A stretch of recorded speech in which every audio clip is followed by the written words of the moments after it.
నమస్తే, welcome to Suman TV. నేను విష్ణు. ప్రస్తుతం మనతో పాటు నెక్స్ట్ జెన్ ఫైనాన్షియల్ సొల్యూషన్స్ నుంచి సీనియర్ ఫైనాన్షియల్ ప్లానర్ మెరుపుల మధు గారు ఉన్నారు. వారితో మాట్లాడదాం. సార్ మధు గారు నమస్తే. సార్ నమస్తే విష్ణు గారు. సార్ మధు గారు, మనకి కొన్ని జనరేషన్స్ నుంచి కొన్ని సంవత్సరాల నుంచి కొన్ని ట్రెడిషనల్ ఇన్వెస్ట్మెంట్ ప్లాట్ఫామ్స్ ఉన్నాయి. ఫిక్స్డ్ డిపాజిట్లు, రికరింగ్ డిపాజిట్లు, పీపీఎఫ్లు, ఎన్పిఎఫ్లు, లేదంటే రియల్ ఎస్టేట్ ఇన్వెస్ట్మెంట్స్, లేదంటే గోల్డ్ సిల్వర్ ఇన్వెస్ట్మెంట్స్. ఇవన్నీ మనకి ఎప్పటి నుంచో తెలిసినయే. ఇవన్నీ మన ఫోర్ ఫాదర్స్ నుంచి మనం రెగ్యులర్గా ఫాలో అవుతున్నాయి. Correct sir. అయితే ఇవి కాకుండా రీసెంట్ టైమ్స్లో మోడ్రన్ ఇన్వెస్ట్మెంట్ అవెన్యూస్ అయినటువంటి స్టాక్ మార్కెట్స్ కానివ్వండి, మ్యూచువల్ ఫండ్స్ అనేవి రీసెంట్ టైమ్స్లో బాగా బస్ క్రియేట్ చేస్తున్నాయి. కాబట్టి మనకి ఇన్ని రకాల ట్రెడిషనల్ ఇన్వెస్ట్మెంట్స్ ఉన్నా సరే, మన ఒక మోడ్రన్ ఇన్వెస్ట్మెంట్ ఎవెన్యూ అయినటువంటి ఒక స్టాక్ మార్కెట్ ఇన్వెస్ట్మెంట్ని మనం ఎందుకు తీసుకోవాలి అనే దానికి మీరు ఏం చెప్తారు అసలు? సార్, మోడర్న్ అవెన్యూస్లో ఎస్పెషల్లీ స్టాక్ మార్కెట్ కొంచెం పక్కెడితే నేను మ్యూచువల్ ఫండ్ అనేది అందరికి రికమెండ్ చేస్తాను సార్. మ్యూచువల్ ఫండ్లో ఫస్ట్ ఆఫ్ ఆల్ అన్నిటికన్నా మనం ముందుగా ఆలోచించాల్సింది return over inflation. Inflation beat చేసే రిటర్న్ ఏది ఉందని చెప్పేసి అది మీరు ముందుగా ఆలోచించుకోండి. తర్వాత లిక్విడిటీ, నేను ఎంత ఈజీగా దాన్ని మళ్ళీ లిక్విడ్ క్యాష్ రూపంలోకి మార్చుకుంటాను. ఆ తర్వాత ఇప్పుడు nothing but mutual funds, nothing but market. Sensex ఏ విధంగా గ్రో అవుతుంది? సెన్సెక్స్ గ్రో అవడానికి కార్పొరేట్ కంపెనీస్ యొక్క ప్రాఫిట్స్ అనేది ఇంపార్టెంట్, రైట్?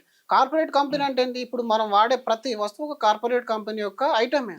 అంటే డెఫినెట్ గా మీరు ఇన్వెస్ట్మెంట్ చేసినా చేయకున్నా ఏదో కంపెనీకి అయితే ప్రాఫిట్ ఇస్తూ ఉంటారు డైలీ.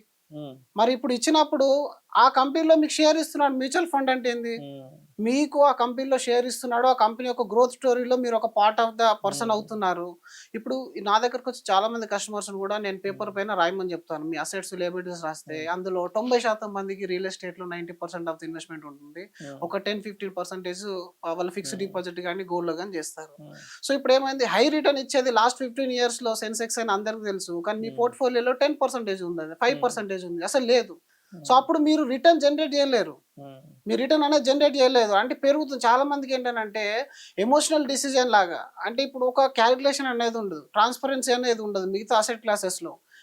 మ్యూచువల్ ఫండ్లో వచ్చేసరికి మీకు ట్రాన్స్పరెన్సీ అనేది ఉంటుంది, క్యాలిక్యులేషన్స్ ఉంది, పాస్ట్ రిటర్న్ ఉంది. ఈ రోజు నాకు ఎమర్జెన్సీకి కూడా యూజ్ అవుతుంది. సో డెఫినెట్లీ అన్నిటికంటే ముఖ్యం ఎమర్జెన్సీ అనే చెప్తాను నేను. ఎమర్జెన్సీకి యూజ్ అయ్యే అసెట్ క్లాస్ ఏదైనా ఉందంటే మ్యూచువల్ ఫండ్ ఫస్ట్ వరుసలో ఉంటుంది. మీకు 2 days లోపల మీ అకౌంట్లో పడిపోతాయి.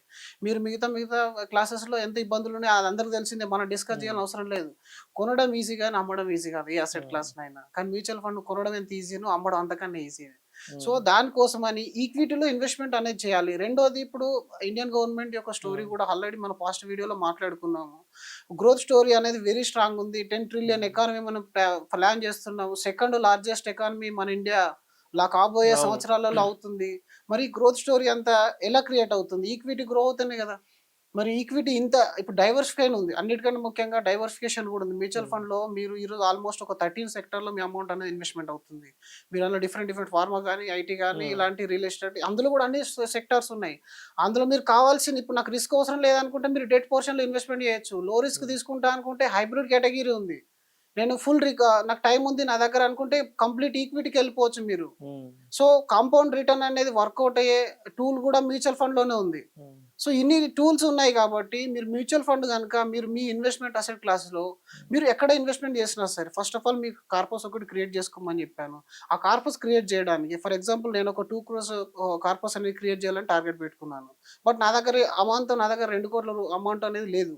ఇప్పుడు నేను కొంతగా సేవ్ చేయాలి. ఇట్లా కొంచెం సేవ్ చేయాలంటే మన దగ్గర ఎన్ని ఆప్షన్స్ ఉన్నాయండి? ఈరోజు 1-2 ఆప్షన్స్ దొరుకుతాయి. రికరింగ్ డిపాజిట్ కానీ, లేదంటే స్కీములు, గోల్డ్ స్కీములు కట్టడం కానీ, ఇట్లాంటి ఆప్షన్స్ అనేటివి ఉంటాయి.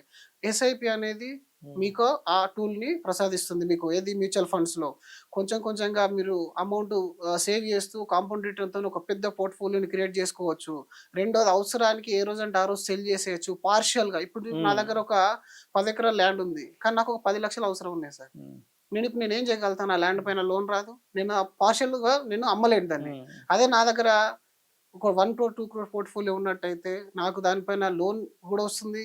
లేదన్నా పార్షియల్ విత్డ్రావల్ అయినా పెట్టుకోవచ్చు, మంత్లీ విత్డ్రావల్ అయినా పెట్టుకోవచ్చు, ప్రశాంతంగా ఉండొచ్చు. ఎలాంటి ఎమర్జెన్సీ వచ్చినా కూడా ఇంకా భయం ఉండదు.